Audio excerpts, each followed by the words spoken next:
Good afternoon, ladies and gentlemen. Thank you very much for attending Sharp Tech Forum today. Today, I'll be serving as the moderator. My name is Hirayama Miyuki. Nice to meet you all.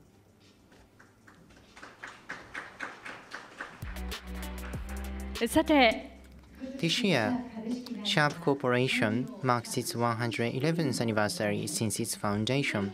Commemorating this occasion, on Saturday, 11th November, Sharp Tech Day will be held.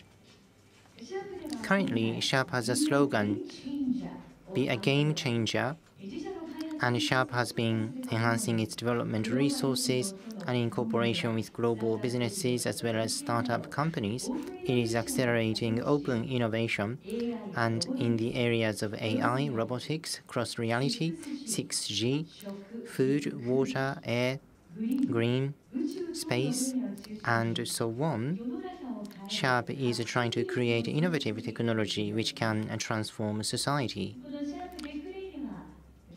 At Sharp Tech Day, it will introduce a future technology strategy and will exhibit innovative products and solutions utilizing Sharp's proprietary technology. Today's forum is taking place just before that event and under the theme of semiconductors, which are drawing great attention from the industry in recent years. We have invited domestic and international experts who are at the front line of industry, academia, as well as government to deliver latest industry trends and future outlook. The first part will be lectures lasting approximately 1 hour and 15 minutes, followed by 10 minutes of break, and we will have a panel discussion and Q&A session in the second part. By the way, we have audience in the venue. There are many online viewers as well. As for the live streaming, it is only available for the first part of the program, which is lectures. By the way, today in this venue, we have the pleasure of having Sharp's CEO and CFO. Let me introduce them at this juncture. CEO, Mr. Robert Wu.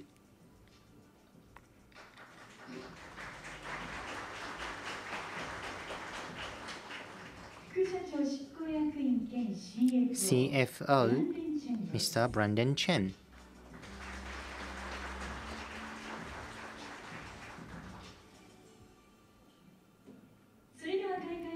Thank you very much. To start the event, I'd like to invite Mr. Taneya Mototaka, BU President of R&D of Sharp Corporation, to say a few words.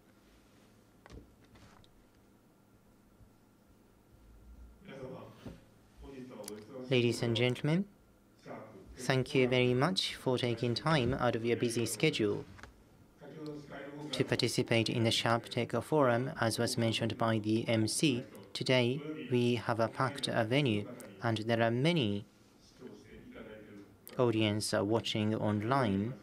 I would like to express my heartfelt gratitude. Thanks to your generous support, Sharp Corporation is celebrating its 111th anniversary this year. To commemorate this year, we are pleased to host today's Sharp Tech Forum event.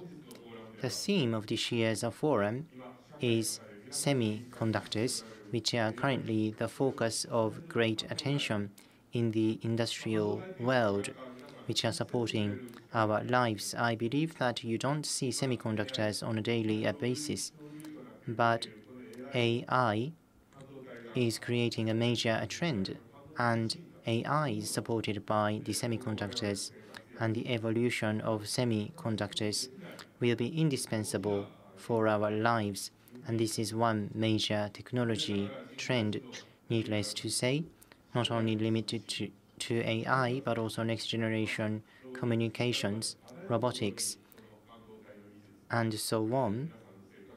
Semiconductors are used as one technology which supports our lives. Against this backdrop, we have invited experts from the government, industry, as well as academia, and we will discuss trends of semiconductors and what sort of world we will have in the near future. We will receive such lectures, and at the very end, we will have a panel discussion including sharp engineers. First and foremost, the first speaker is from Foxconn Group, Chief Semiconductor Strategy Officer, Dr. Shang-Yi Chiang, has kindly agreed to give a keynote speech under the theme of From Integrated Circuits to Integrated Chiplets, how new LSI world is being carved out, and the world towards that he will be talking to this theme. Next, we have also invited a Professor Katsuaki Suganuma, Professor Emeritus of Osaka University and Director of the Flexible 3D Packaging Collaborative Laboratory, Institute of Scientific and Industrial Research of Osaka University, will give a presentation titled Next Generation Semiconductor Packaging Technology Pioneered by Collaboration on the Evolution of Industrial Technologies and a New Future Vision of Next-Generation Semiconductor Packaging Technology through Collaboration, and discuss what sort of world will be arriving shortly. And then the third and last presentation will be Mr. Hisashi Kanazashi, Director of Information Industry Division, Commerce and Information Policy Bureau of Ministry of Economy, Trade and Industry. We will introduce the theme of prospects of semiconductor industry strategy to win in the global era, and in the near future, how will Japan's semiconductor industry evolve, and what sort of direction does METI aim for? He will be discussing these themes with us. Of course, amongst a major or amid a major global trends, semiconductor competition is very fierce, and Japan, as a country, enjoys what kind of strengths? That is an important question, and he will be talking to this theme. In the panel discussion, we have invited our engineers from AI, communications, as well as implementation technology areas. Our speakers are well versed in these areas, so with a total of 6 panelists, we will be talking about the direction of semiconductors as well as LSI technologies and expected applications. And finally, we will have a Q&A session with all of you in this venue, and I'm looking forward to such discussions. In today's event, we will be discussing the semiconductor trends as I just laid out, and near future outlook, and so on. And I hope that this forum will be useful for you in terms of inspirations and future directions and so on. This is a 2-hour program, and I hope that you will enjoy this forum. Thank you very much.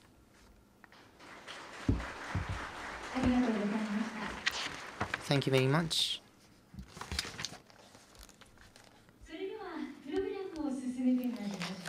Now let's proceed with the program. The first part of the program is a keynote lecture by Dr. Shang-Yi Chiang, Foxconn Semiconductor Strategy Officer. Dr. Chiang completed his PhD in electrical engineering at Stanford University in the US. He was engaged in semiconductor business at America Texas Instruments as well as US Hewlett-Packard. Then he returned to Taiwan in 1997, and Dr. Chiang served in positions such as Senior Vice President of Research and Development, as well as Co-Chief Operating Officer at TSMC. From November 2022, he has served as the Chief Semiconductor Strategy Officer of the Foxconn Group. Today, he will be speaking on the theme of From Integrated Circuits to Integrated Chiplets. Now, Dr. Chiang, please come up to the stage. Doctor, the stage is yours. どうぞ皆さん、大きな拍手で。Please welcome Dr. Chiang with a round of applause. Good afternoon, ladies and gentlemen. Welcome to Sharp Technology Forum. My name is Shang-Yi Chiang. It's my great honor to be here to share with you some thoughts I learned 50 years in semiconductor industry. I'm a very old person. I think we face the biggest change in semiconductor industry in the past 50 years since I have worked in the industry. And I'd like to share with you what I saw. And maybe that means a challenge, and it's also opportunities. So the next, first is the semiconductor IC environment is changing. Then I will introduce a concept of integrated chiplets. It needs to build an entire ecosystem to win, and I will share what. The biggest change right now is we all heard about the IC, silicon IC scaling. It's better known as Moore's Law. And Moore's Law is getting close to its physical limit. As Dr. Moore just passed away a couple months ago, unfortunately. Well, it's nothing to do with his passing away. It's because in the last few decades, in the last 40, 50 years, the entire electronics industry was doing very well. It's mainly because of Moore's Law. We have this silicon IC technology, be able to, every 2 years, go to the new generation. And the circuit will be faster, consume lower power, but most importantly, it becomes cheaper. Almost anything else you buy, you don't find anything else get cheaper every year. It's always inflation.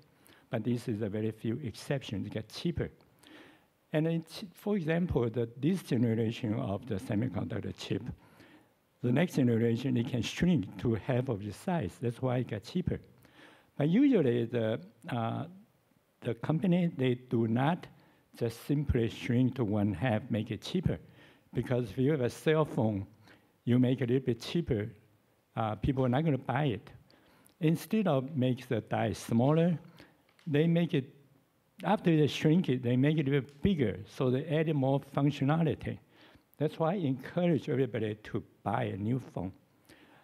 Also, because the performance got faster and consume lower power, you develop more and more applications.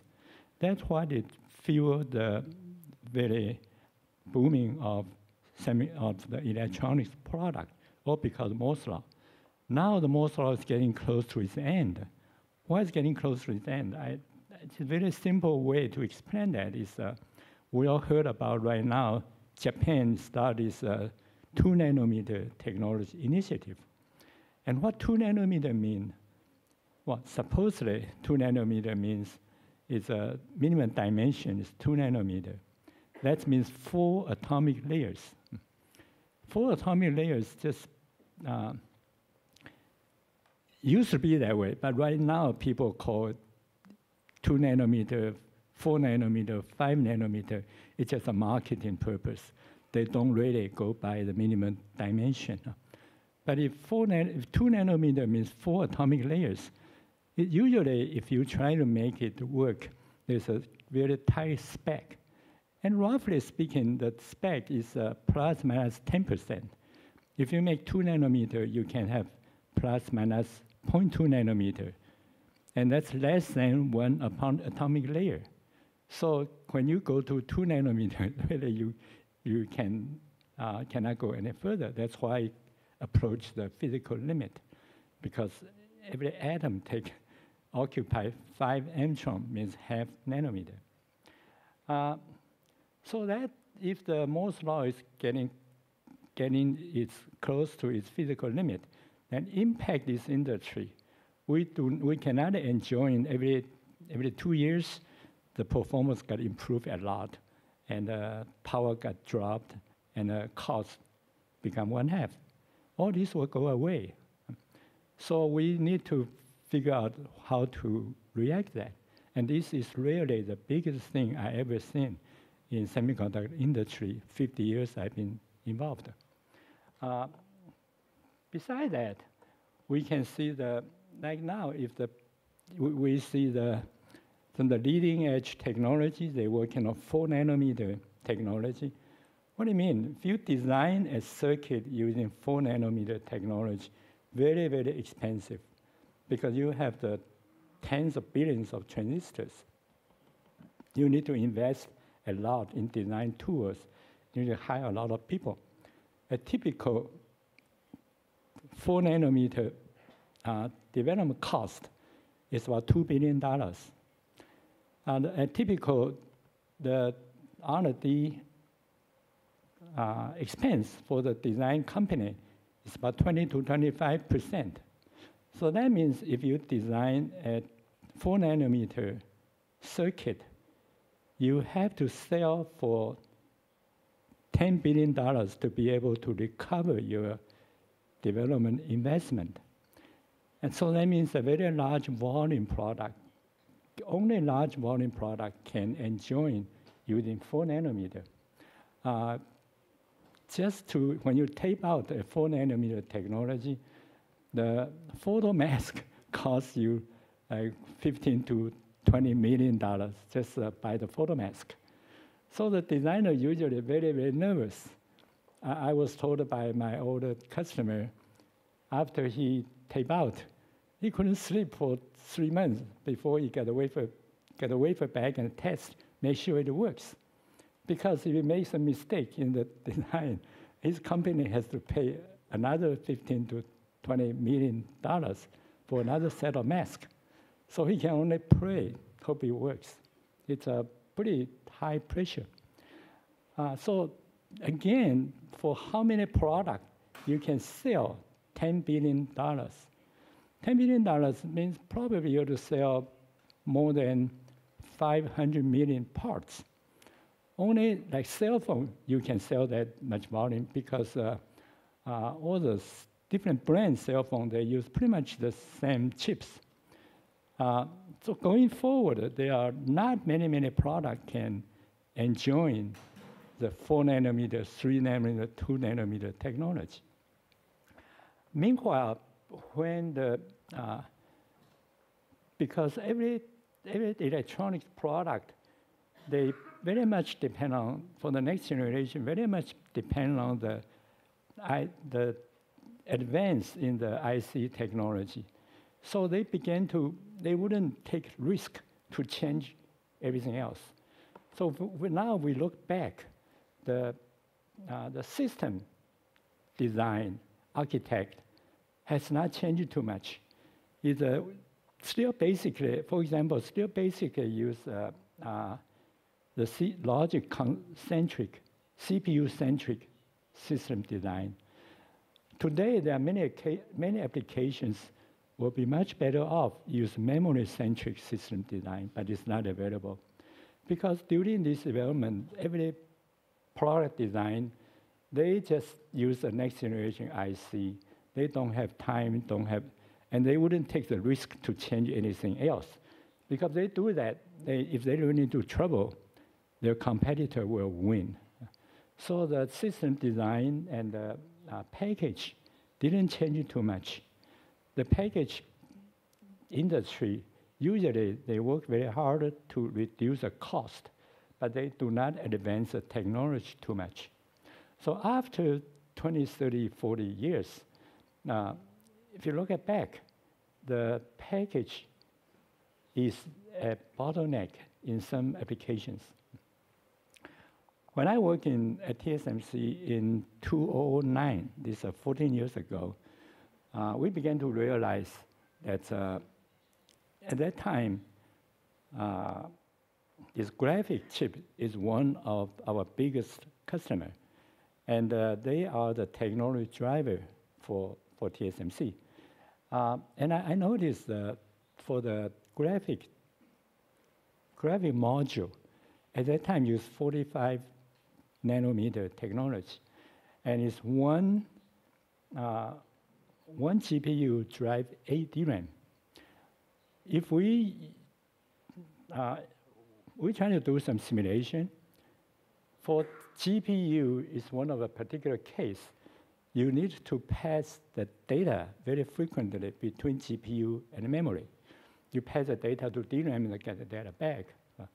So we did a simulation. We find out that just pass the data, GPU run very fast, and memory react relatively fast. But you send a signal between GPU and the memory and back and forth. It's all 40% of your speed, 60% of your power. And that's about equivalent to if you 2 generations IC technology. So we began to realize that's a big, big bottleneck. And we're trying to look at why, because we see the reason is the package on PC board or substrate. That's how you connect between GPU and DRAM. The metal pitch is about 110 micron. And because such a wide metal pitch, you need to fan out a couple thousand metal lines from GPU to DRAM. And if your metal pitch is 110 micron, you have to put the DRAM very far away. So you also, the 110 micron metal pitch means the metal width is 50 micron, half of that. So that began to have a very high capacitance. And so it consumes a lot of power. That's why it becomes such a bottleneck. Then we think I can do that on silicon wafer. The metal pitch on PC board and the substrate is about 110 micron. The technology on silicon wafer, we can easily do 110 nanometer, which is 1,000 times better. And the metal density is a 2-dimensional. So that means the metal density on silicon technology is 1 million times better than the package technology. So we realized there was a gap because the package technology, they spend so much time in improving the cost. They don't shrink too much. So at TSMC, we established a program to do the advanced package. What it means, we say, well, I use a silicon substrate to replace the PC board and the organic substrate. Then I can put the DRAM and GPU very close to each other. And that works. So TSMC rolled out a technology, the code name is CoWoS. I'll show it a bit later. So this is just one example. We found actually the package become a bottleneck.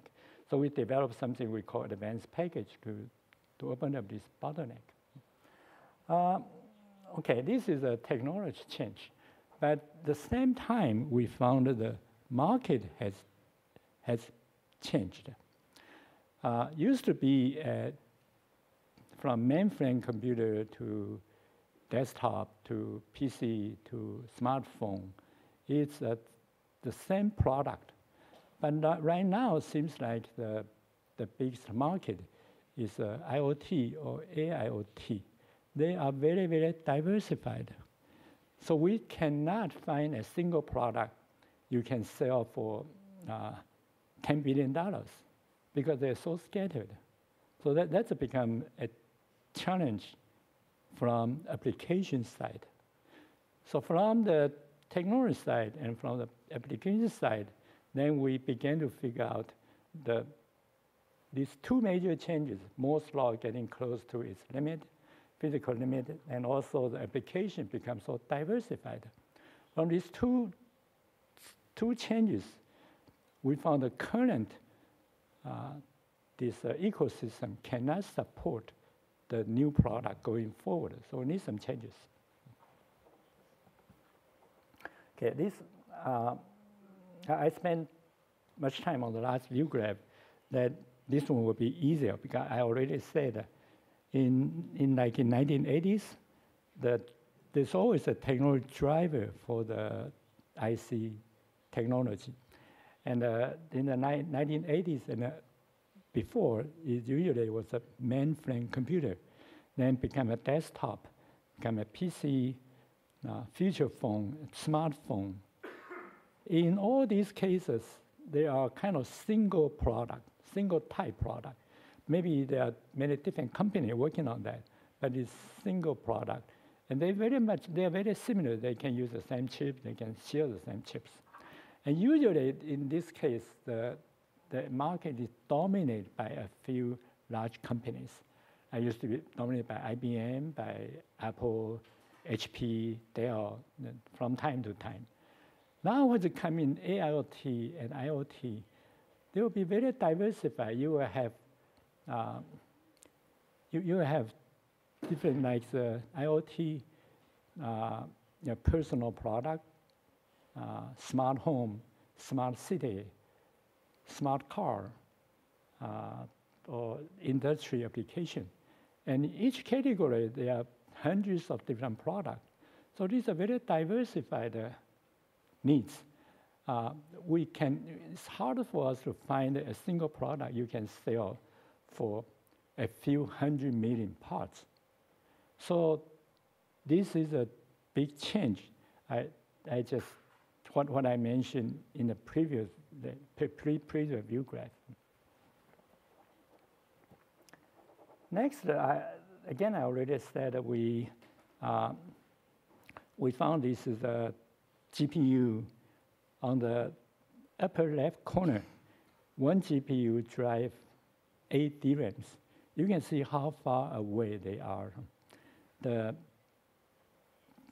reason I say far away, if you look at the view graph, they're a couple of centimeters away. But if you compare to, they're on the same chip, they are far, far away. If we use that on the right-hand side, I replace that PC board by a silicon substrate.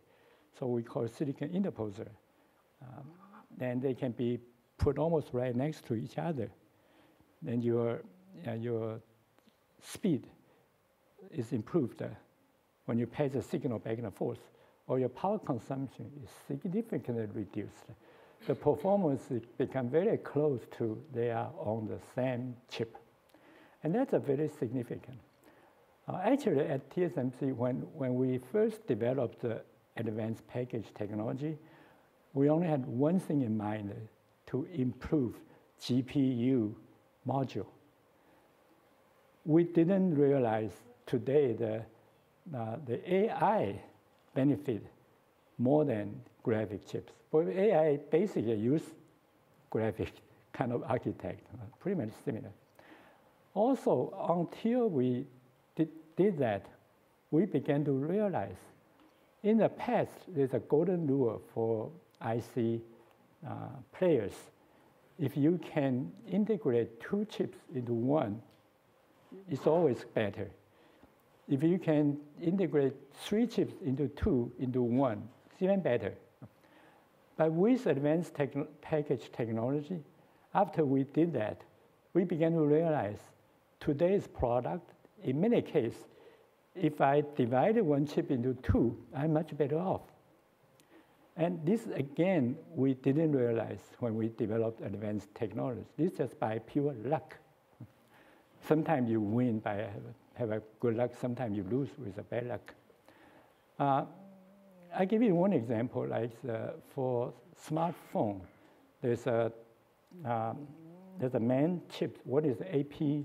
One is it's modem. And the modem chip, you have about 1/2 is a digital, 1/2 is analog. For the analog part, you go to the next generation. Analog, you cannot shrink, because if you shrink, you lose the resolution. And also analog, you need a large delta V. Every time when we shrink, we lower the VCC, the driving voltage. So when our major customer developed the modem for smartphone, when you go to the next generation, the digital people are very happy, and analog people are very painful. For analog, they go to that, they don't benefit very much. But because of the lower VCC makes the design very difficult. So in the entire development cycle, the analog design consumes more time and effort than the digital part. So with this advanced package technology, people just realize for the modem, what if I divided this chip into two? And the analog part you stay, do not migrate to the new node. And you only migrate the digital part. You are much better off. You save one half of your design cycle. Also, your analog part, you stay in the older generation, the cost is lower. Also, in the beginning, when you migrate to the new node, the defect density is bad. So your yield is low. By shrinking the chip into half, your yield is more than doubled. So I'm sorry, I shouldn't say doubled. It's a square root. For example, if before you split these two, your yield is 64%.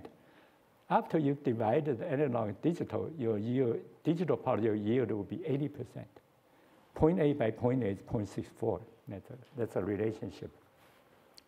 So that we began to have the concept of chiplet. That means if we divided one chip into two, divide into three, divide into four, you are much better off. So this is the chiplet concept is really come out. It's a pure luck. It wasn't really the beginning. We had that in mind to develop the advanced package technology. So I give another example. What is how we can use a chiplet? For the IoT system, they have I say we have thousands of different products, but they also have something in common. IoT means you always take you have a device, it's a periphery, then you collect some signal with different sensors, and you send it to the cloud, the data center, do some operation, then send it back. So they have something, even though you have 1,000 different products, you have a lot in common. Most importantly, you all need a controller, or you can call it MCU, you can call it AP, whatever. And then you have the A to D, D to A, a lot of sensors. You have the power management chips, your memory, and you have the Wi-Fi communication part, or Bluetooth, all these things. But the difference is, in each category, the requirements are different. For example, it's, when you talk about the automotive, the self-driving engine, you need a very high speed. So you need a very, very high performance AP to drive that. And for a simple device, for the one like you do the exercise, you monitor your heartbeat, you monitor then your speed, is how many steps you worked. And you only need a very simple controller. So then for the A to D, D to A, sometimes you need maybe you need a 16-bit A to D, 32-bit A to D to A. Sometimes you only need 4-bit. If I take this entire SoC into these major categories, maybe 8 to 10 of them, then I make the, for each category, I make the, for the controller, I make 6 different versions.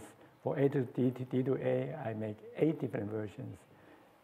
I put them together like a Lego using the advanced package technology. Then it will allow me to, we can put together this entire system by this kind of Lego approach. For example, if this customer come over with a special application, if I do the business for the foundry to system foundry business, if we do that. If Sharp become a system foundry player, Then there's a customer come over. I build this as a chiplet die bank. I have them available. I already buy these chips. Well, it's not a whole lot, maybe 30 of them. I build up this bank. I don't really need a big volume because in the early stage, if the customer come over, he only need about 1,000 parts as a sample. Give to his customer or to develop the application software. He doesn't need a lot. So if the customer come over, I'll say, oh, because from your need, I know the controller unit number 2, memory unit number 1. Then I put them together, use advanced package technology. What it helps is if you tape out, if the customer do the SOC, this tape out, it design, you need to hire maybe 40, 50 designers to design. And take him 1 year or more than 1 year to design. And then when you tape out to TSMC, to Samsung, it take him 3-4 months to get the wafer back. Then take him 1 or 2 months to debug. That's 1.5 years already. And he has another 6 months to develop the application software, all these things. So we come to shop, I do the system foundry business. I can just pick up from my original die bank. The advanced package process only take 1 month. You can get your system back. All these dies are available. So to my customer, he doesn't need to hire 50 engineers, save him a lot of money. He doesn't need to spend $15 million only on the mask to tape out at TSMC. And he doesn't need to spend 1 year to design and 6 months to get a wafer back from TSMC. So in 6 months, he can have the prototype product in his hand already. As you know, most of the product, the time to market is most critical. So in this way, your customer will be able to hire less people, spend less money, and get their prototype in much, much faster by taking advantage of the integrated chiplet technology. So this is just give one example. Okay, this is why IC is for integrated circuit.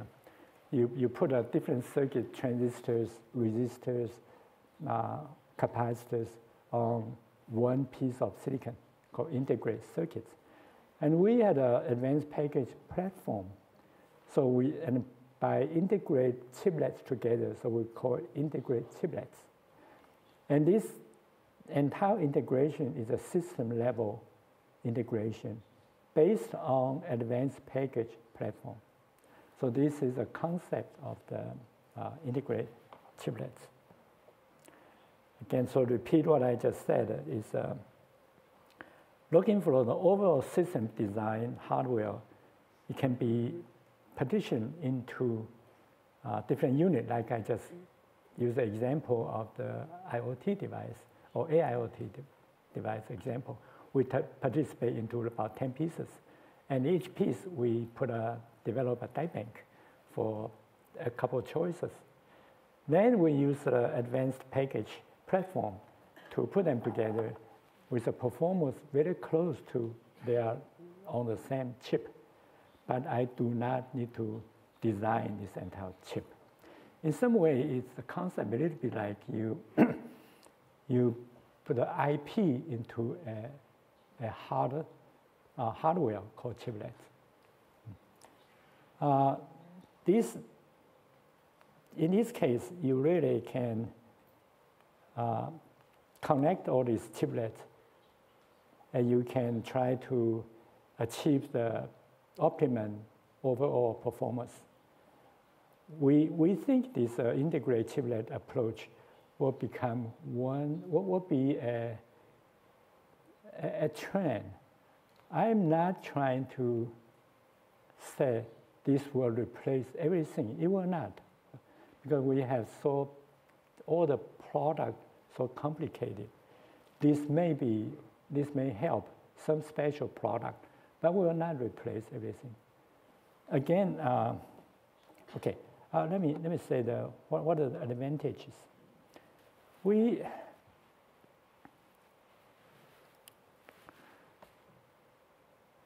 can use the advanced. Number one is there are two concepts I'm trying to say. One is use a GPU or AI example. The advanced package technology help to enhance the system performance.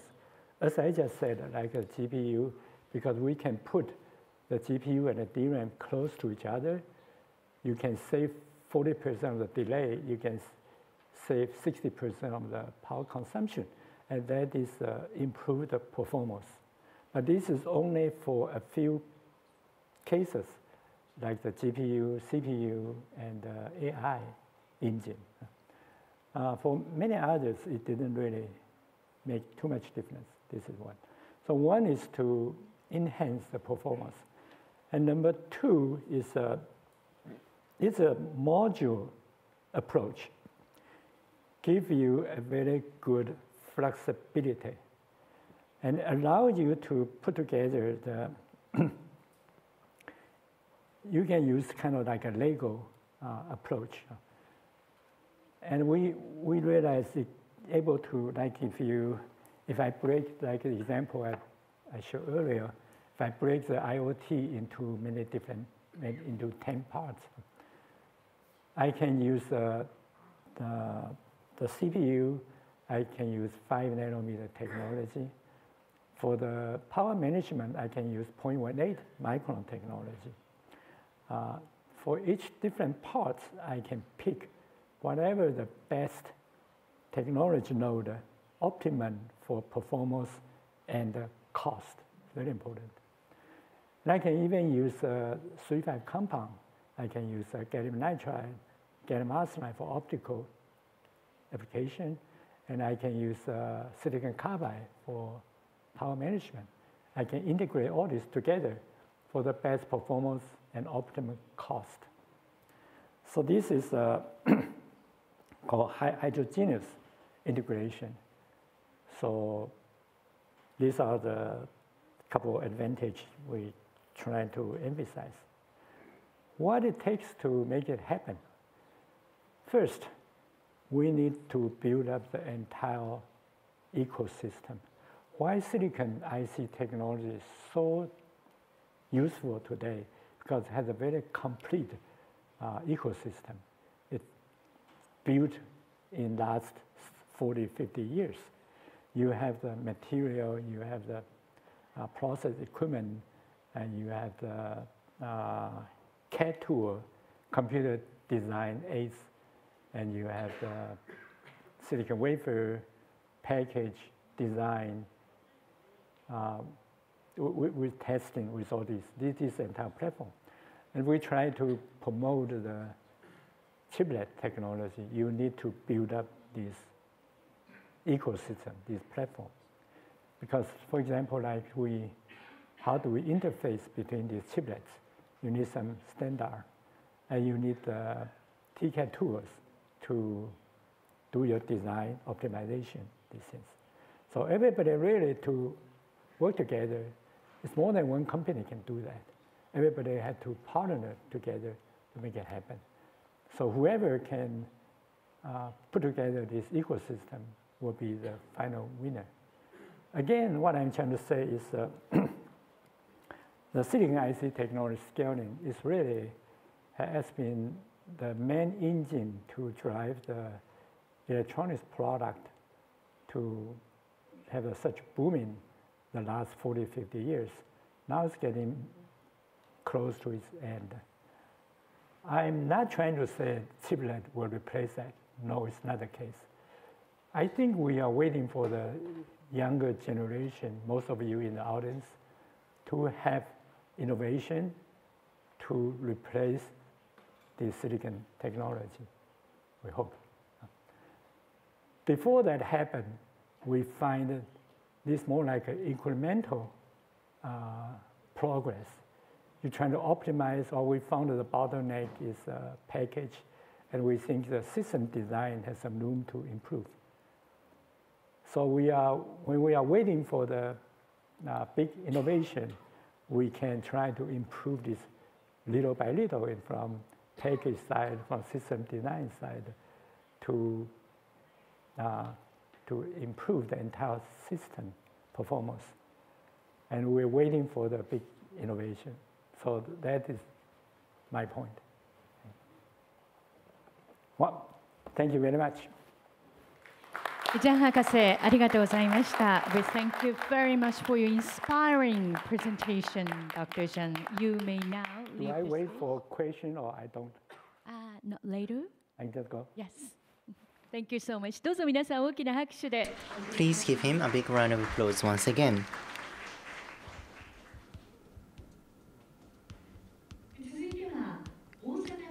Next, we will have a lecture by Professor Emeritus Suganuma Katsuaki of Osaka University. Professor Suganuma completed his doctorate in nuclear engineering at Tohoku University in 1982. After working as an assistant at the Institute of Scientific and Industrial Research of Osaka University, he became an associate professor at the National Defense Academy of Japan and a professor at the Institute of Scientific and Industrial Research of Osaka University before assuming the position of director in 2018. He has led numerous national projects in areas ranging from materials processing to applications and has also held key positions in ISO and IEC activities. He has served as the director of the Flexible 3D Packaging Collaborative Research Institute at the Institute of Scientific and Industrial Research of Osaka University since 2020 and as the director of the 3D Packaging Technology Division at LSTC since 2022. Today, he will be speaking on the theme of collaboration to open up the next generation semiconductor packing technology. Now, Professor Suganuma, the floor is yours.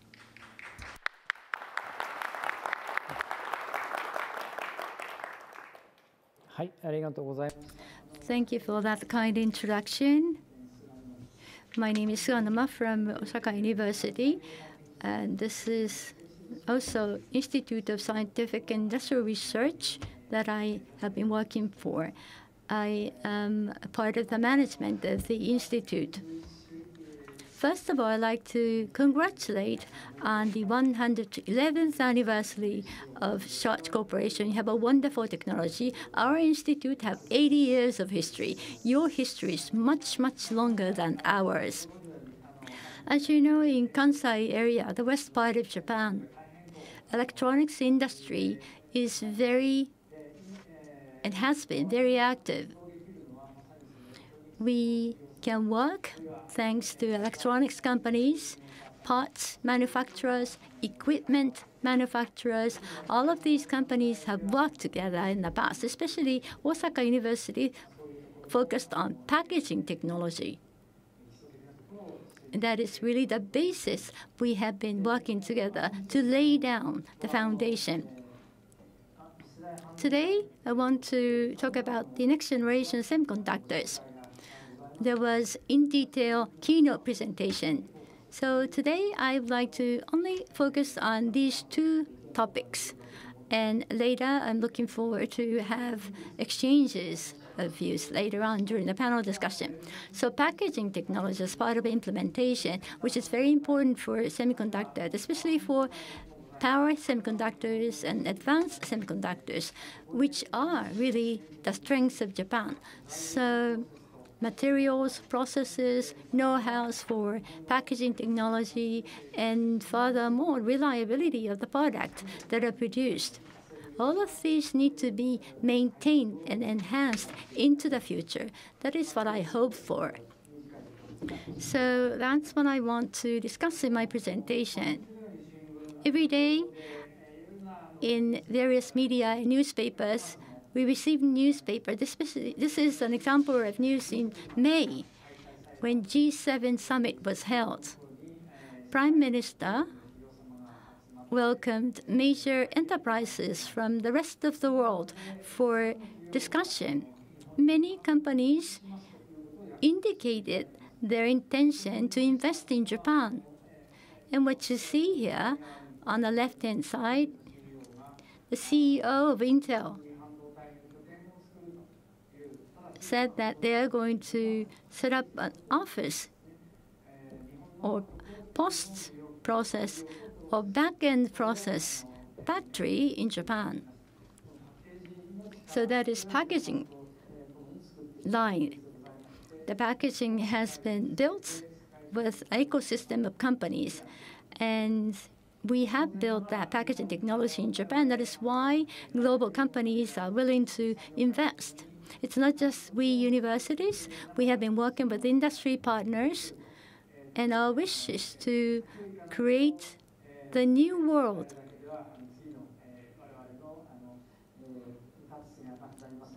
We want to be part of this new world. So that is what is happening today. And another thing about packaging, there is a clear example in the United States. NSTC last year, a little over a year ago, was established. There has been substantial investment made. The organization has not been completed yet, but this is a publicized document. NSTC, National Semiconductor Technology Center. NSTC, including next generation technologies, is going to support whatever needed in the semiconductor industry. And the investment size for NSTC is $2 billion, pretty substantial. There are other organizations as well. On the right-hand side, NAPMP, National Advanced Packaging Manufacturing Program. This was also an organization established for advanced packaging technology. They actually have larger budget than NSTC. The budget size is 2.5 billion yen. So United States understand there has been a gap of packaging technology and its process. So to build an ecosystem, they need to focus on packaging sector. There are other examples. 19 billion is the total size for this semiconductor industry. So that's the case from the United States. Now, within Japan, it's not just LSTC. Osaka University is working with various companies, trying to understand where we need to strengthen, where we should explore the possibility. There has been the keyword mentioned, Chiplets. TSMC created this major breakthrough in semiconductor industry. Originally, though, semiconductor manufacturers were quite successful in Japan. They had built many elemental technologies for semiconductors. So the question is how we can utilize Japan's strengths so that we can go global and compete with global companies. So within LSTC, what we should do, we are actually discussing over this question. If you have any specific suggestions, if your company have specific technologies, please do contact us. If you look at this diagram, illustration, there is need to explain. It's obvious. We have multiple technologies where we need your support, especially reliability, which is indicated by red color, is important. For advanced semiconductors, AI is going to help develop our industry and autonomous driving as well, especially when it comes to automotives. It is also a life and death technology. When a semiconductor makes a judgment, the judgment must always be a right decision making. So high quality semiconductor making is indispensable and essential, and that's where we have the strength. So again, our wish is to have exchanges with you so that we can collaborate to develop this technology. This is an excerpt from last month Nikkei Cross-Tech article, utilizing Japanese technology, how we can develop next-generation technologies. The article itself, I just copied and pasted that article. But on the right-hand side, I have listed some discussion points based on this article. With regard to the replacement of interposers,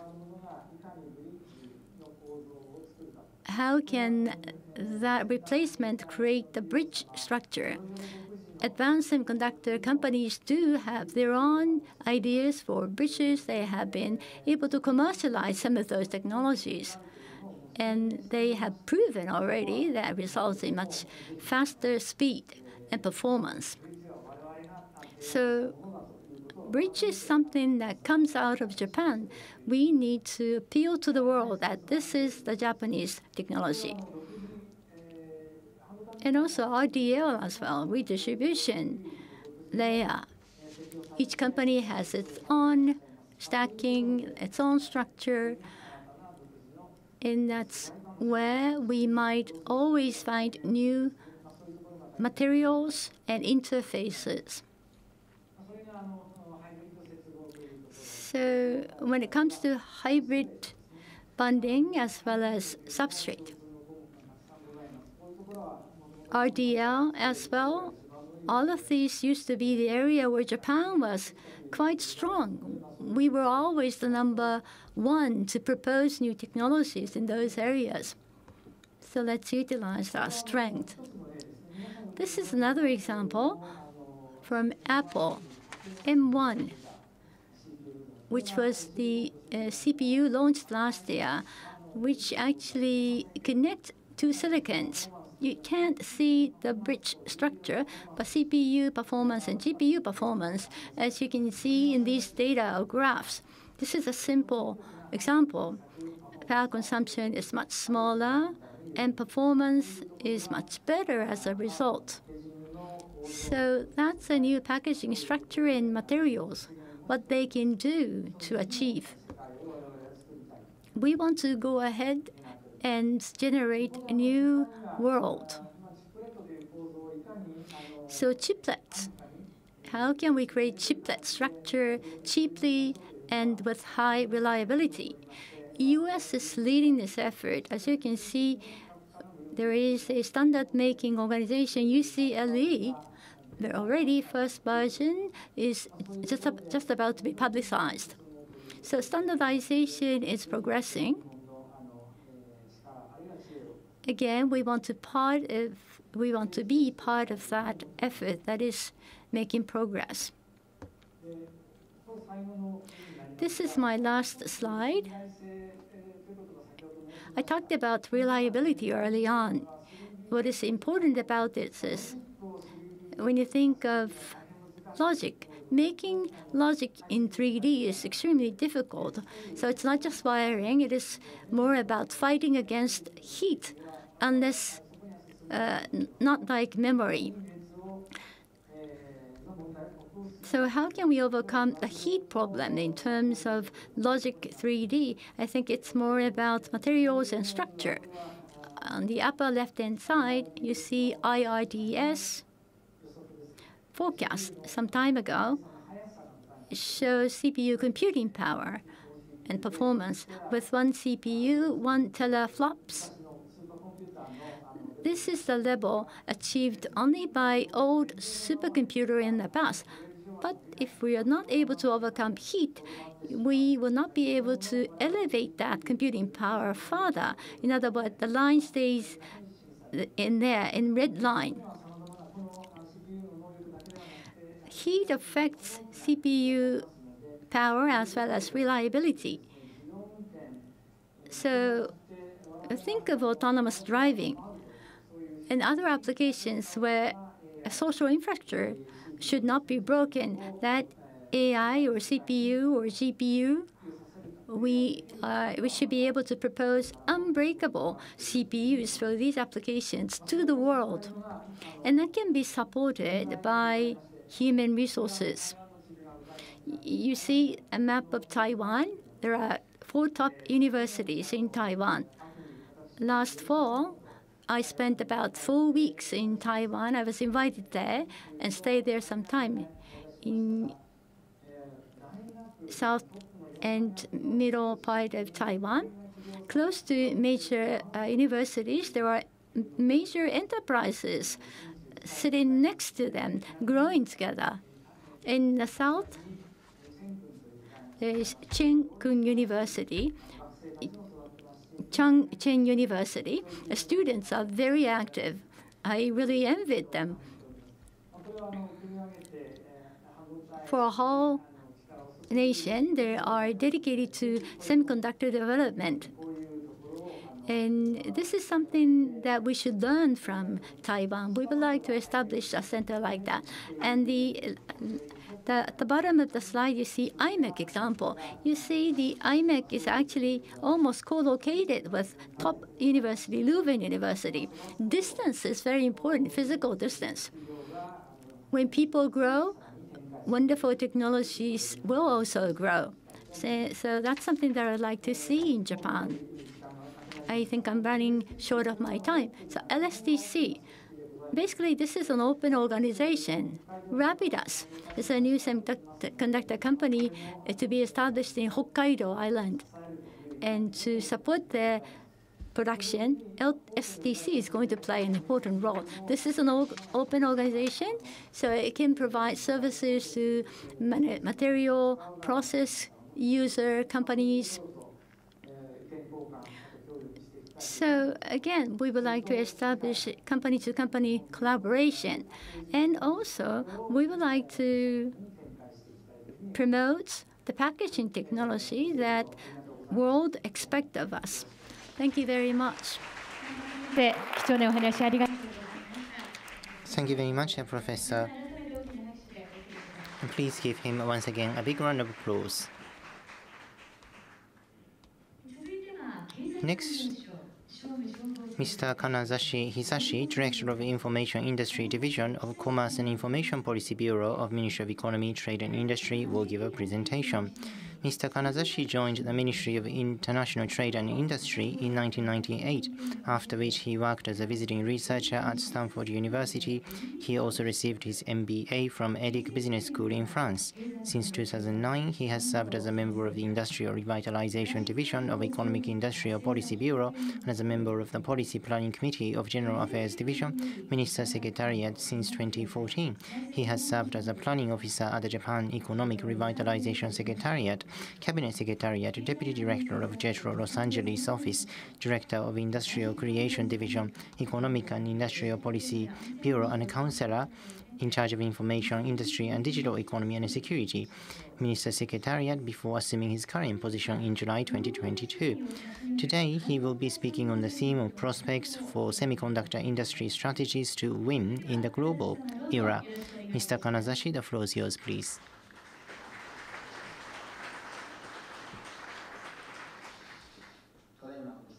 Well, thank you very much for your kind introduction. I am Kanazashi of METI. Well, thank you very much for your cooperation always. So today, I believe that all of you are engaged in semiconductor work. I believe many of you are like that, and also there are many of you who are knowledgeable about semiconductors. And Japan and for the rest of the world, what sort of cooperation has been taking place and what sort of promotion has been taking place. I believe many of you are abreast of such topics, but for refreshing your knowledge and so on, I would like to introduce some of the initiatives that we are promoting. So, semiconductors. There are two keywords that we recognize to do policy making, to conduct our policies. That is speed as well as continuity. These are two keywords. I will talk about them later on, but at the Kumamoto University, Kumamoto TSMC plant building is taking place smoothly, and last June we decided to support TSMC factory building. The semiconductor situation has started changing rapidly about 2 years ago, and over the past 2 years, last year, TSMC support was decided, and as was mentioned by Professor Suganuma, in his lecture in May, there was a Prime Minister's office meeting, and while considering international cooperation, initiatives are underway. So we need to be speedy and also have to think about continuity. And currently there are 3 steps, step 1, 2, and 3, to conduct our policies. Step 1 is, it says IoT, and Japan's industry, including the future, has to think about what sort of semiconductors will be needed. So we should secure enough supply capacity. So that is about strengthening production foundations for the time being. That is step 1. And step 2 is Rapidus. Rapidus is the company, a new company, and you may recognize the name Rapidus. But Japan-US cooperation, and not just Japan-US, but also including Europe, on a global basis, globally top-level cooperation has to be pursued so that leading-edge semiconductor can be implemented. That is what step 2 is all about. And then step 3 is more of a midterm effort. So post-processing, packaging, and supporting materials and devices and equipment, we have to think of all these, and we should leverage Japan's current strengths based upon which, going forward in the future in the domains related to semiconductors, technology innovation has to be brought about based upon Japan's technology. That is our aim. So this is more of a midterm development efforts, and this is positioned as step 3. So step 1, as I said earlier, as you can see on the left-hand side, this is a TSMC Kumamoto project. That is a flagship project for step 1. Sony and Denso are working with them by setting up a joint venture, and then the company name is a JASM. Joint venture name is a JASM. And as you know, Sony does smartphone camera sensors. They produce such sensors, and assembly is made to logic semiconductors, and with that in mind, they are pushing for cooperation with TSMC. And then so, little by little, is seeing the evolution of logic use in automotives in the area of micron 28 and nano is becoming more of a reality. So eyeing that they are making efforts with Sony and Denso. Overall, the budget size is 476 billion yen, and this decision was made earlier, and this decision was made in June last year. And the plant itself will be operational at the end of next year, 2024. And construction site and people at the front line are supporting this endeavor to a great deal, and construction is making a steady progress. And apart from that, memory bases exist in Japan, so major support is being provided one after another. That is the current situation we are in. On top of that, chip manufacturers are also supported, but on top of that, for the time being, production equipment and the materials and the parts are also an area where we believe that the demand is expected to grow. So with like-minded countries and like-minded regions, for their supply chains, Japan has responsibility to supply products, and we need to fulfill such responsibility, and the central government wants to support that. So regarding equipment and parts and components, we are also rolling out support one after another. So that is what step 1 is all about. On top of that, talking about step 2, Rapidus is one example.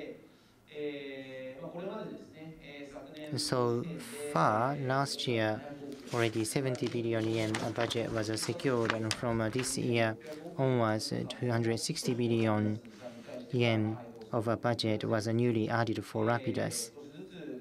So little by little, project is making a progress, and we are encouraging and promoting the progress of the project.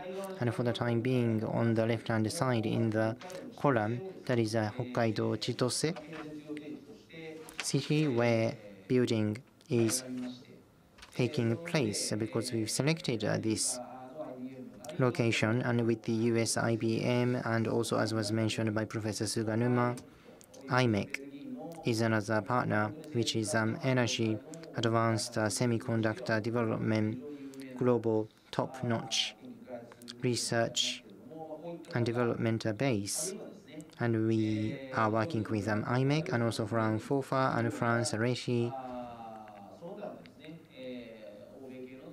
We are working with Western research institutes and labs, and in collaboration with them, to nano, logic, and semiconductors related efforts are being made to realize such a technology. And this year, which is a middle box in New York, there is an IBM Albany Research Institute, and Rapidus has already dispatched dozens of researchers or engineers. And also from IBM, more than double of such researchers are visiting our site, and in cooperation with IMEC, the market sought by Rapidus is considered when designing production processes. Such specific efforts are underway. So up to this point, the project has been making great progress. On top of all these, as was mentioned by Professor Suganuma in his presentation, the front page of Nikkei Shimbun newspaper was featured, but on the 18th of May, this year, immediately before the G7 meeting at Prime Minister's office, semiconductor-related meeting took place. Against this, or in this meeting, TSMC talked about the customer needs and government support, and he said that he wanted to expand investment in Japan. As was mentioned by Professor Suganuma, Intel and Samsung are considering poster processes, and they want to expand their efforts in Japan. Such intentions were expressed, and 500 billion yen investment will be made by Micron in Hiroshima. They made this announcement back then. So on our part, now global top manufacturers are engaged in Japan to make efforts in cooperation with overseas organizations. We are thinking of a next step, trying to substantiate such a step. And then on the right-hand side, IMEC and IBM, they are Rapidus supporters now. And as I mentioned earlier, regarding Rapidus efforts, they are making steady progress. So on the day, Prime Minister said that the government as a whole will try to support semiconductors on a continuous basis. So going forward, after the summer, there will be a budget-making season, and what's needed for next year, or budget amount, should be secured. And against this backdrop, what is the global situation? There are several points that I want to talk about at the G7 this year. For the first time in the history of G7, talked about economic security for the first time ever. So in that sense, this G7 was a very historic one. Against this backdrop in the world, partnership has to be sought to build resilient supply chains. Supply chains have to be strengthened, so without becoming inward-looking with relevant countries, especially countries with which Japan shares fundamental thinking, we would like to expand a partnership with them. Also, various countries, as was mentioned by Professor Suganuma, NSTC was explained. And finally, across the regions and countries, budget has been secured, and they will become more substantial and specific. On our part as well, we would like to expand mutual efforts and initiatives. So Japanese businesses outside of the country conducting activities should be supported by the budgets prepared by foreign governments. I believe that this is very important, and we have steps 1, 2, and 3, and in implementing them, we would like to cooperate with overseas organizations and governments utilizing our own budget as well. So with economic security in mind, we would like to strengthen our mutual efforts. And up to this point, with these themes in mind, on top of the G7, including the US, with various countries, Japan has been expanding partnerships. In principle, with the US, as you can see at the very bottom, the third bullet point, we should respect each other's recognition and efforts should be complementary. This is extremely important. So based upon this thinking, starting with the US, Japan has started cooperating with other parts of the world and countries.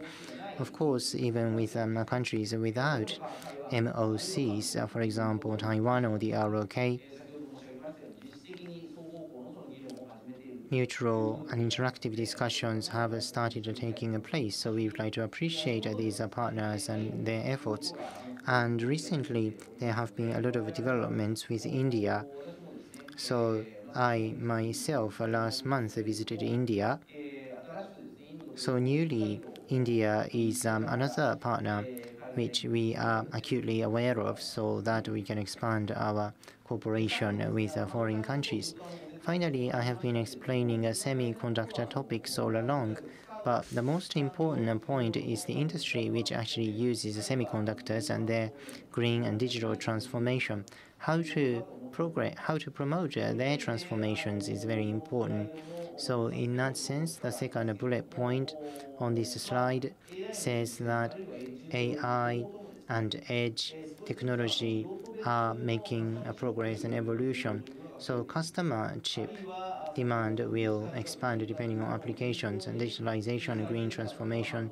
In mind, how to leverage state-of-art and leading-edge semiconductors has to be considered by users themselves. We live in such an era, so not just pre-processing but also packaging included. We live in such times. So when implementing our policies for semiconductors, the applications of semiconductors has to be expanded. This is something we keep in mind, and in the end, overall, the industry should go through digital and green transformations.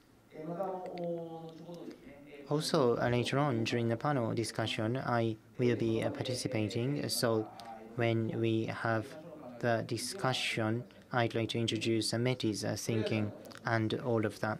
Thank you very much. Thank you very much, Mr. Hanazashi. Please come off the stage. Please give him a big round of applause once again. That is all for the first part of the program. I have an announcement for online viewers. Sharp Tech Forum live streaming is now coming to an end. By the way, regarding today's forum, there is an online survey. So there is a QR code or 2D barcode, and you can access the survey through this QR code.